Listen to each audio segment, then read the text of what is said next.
अब हम example 11 solve करने जा रहे हैं। ये समझने के पर्पज से बहुत ही इंपॉर्टेंट क्वेश्चन है, तो आइए समझते हैं।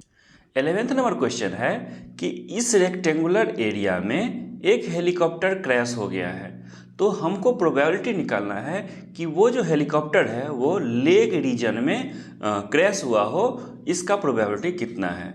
बहुत ही सिंपल क्वेश्चन है, यदि आपको प्रोबेबिलिटी समझ में आ गया है तो आइए सोल्व करते हैं। तो क्या लिखेंगे, पॉसिबल आउटकम, टोटल पॉसिबल, यहाँ पर आउटकम के बदले क्या लिख सकते हैं, एरिया लिख सकते हैं, क्योंकि हम एरिया, जो बड़ा एरिया है, जो टोटल एरिया है, उसमें से एक छोटा एरिया के लिए हम देख रहे हैं कि उस एरिया में गिरा हो, तो एरिया का बात एक्चुअली में कर रहे हैं। तो यहाँ पर क्या निकालेंगे, टोटल पॉसिबल एरिया, जहाँ पर वो हेलीकॉप्टर क्रैश हुआ है। तो क्या हो जाएगा, ये देखिए, ये हो गया विड्थ और ये हो गया लेंथ, तो दोनों को मल्टीप्लाई कर देंगे तो एरिया हो जाएगा। तो क्या हो जाएगा, 9 × 4.5 किलोमीटर स्क्वायर हो जाएगा। तो इसका वैल्यू कितना हो जाएगा मेरे पास, इक्वल टू 40.5 किलोमीटर स्क्वायर हो गया टोटल पॉसिबल एरिया जहाँ पर वो हेलीकॉप्टर क्रैश हुआ है। उसके बाद क्या निकालेंगे, फेवरेबल एरिया।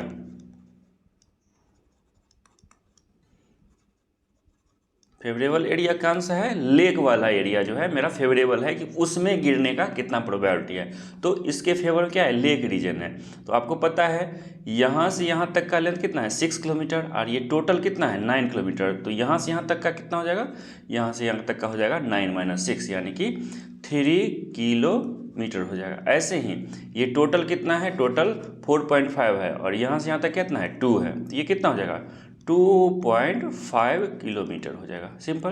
तो कितना आएगा एरिया, लेक एरिया कितना आएगा, 3 × 2.5 किलोमीटर स्क्वायर हो जाएगा। तो कितना हो जाएगा, 7.5 किलोमीटर स्क्वायर हो जाएगा।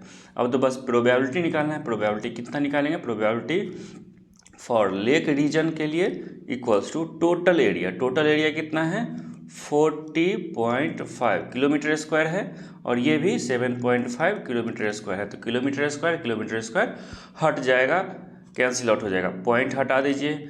देखिए 5 से करेंगे तो 5 से 5 × 1 = 5, 15, ये कितना हो जाएगा, 5, 8 जा और 1 जा हो जाएगा। 3 से फिर से कट रहा है, 3, 5 जा और 3, 27 हो जाएगा। तो प्रोबेबिलिटी कितना हो गया मेरे पास, प्रोबेबिलिटी हो गया 5/27 हो गया। तो आप समझ चुके हैं कि हमको किस किस टाइप से प्रोबेबिलिटी फाइंड करना है, कुछ भी नहीं देखना है। यदि 10th क्वेश्चन देखे होंगे तो उसमें क्या है, एक ड्यूरेशन का बात किया गया है। ऐसे 11th क्वेश्चन देख रहे हैं तो एक एरिया का बात कर रहा है। बस हमको प्रोबेबिलिटी का डिफिनीशन रखना है कि हमको टोटल देखना है। टोटल कभी एरिया देखना पड़ सकता है, कभी टोटल ड्यूरेशन देखना पड़ सकता है, कभी टोटल पॉसिबल आउटकम देखना पड़ सकता है, क्या क्या हो सकता है। टोटल नीचे होता है और ऊपर में फेवरेबल होता है। फेवरेबल एरिया भी हो सकता है, ड्यूरेशन भी हो सकता है, टाइम ड्यूरेशन हो सकता है, कोई भी चीज़ का ड्यूरेशन हो सकता है, और आउटकम भी हो सकता है, फेवरेबल आउटकम भी हो सकता है। तो प्रोबेबिलिटी का डिफिनीशन फॉर्मूला यदि आपको क्लियर है तो आप कोई भी क्वेश्चन को सोल्व कर सकते हैं। तो ये मेरा 11th एग्जाम्पल का सॉल्यूशन रहा, आंसर रहा। तो वीडियो कैसा लगा, यदि अच्छा लगा है तो लाइक करिए, चैनल को सब्सक्राइब करिए और दोस्तों में शेयर करिए। मिलते हैं आपसे अगले एग्जाम्पल के साथ। धन्यवाद।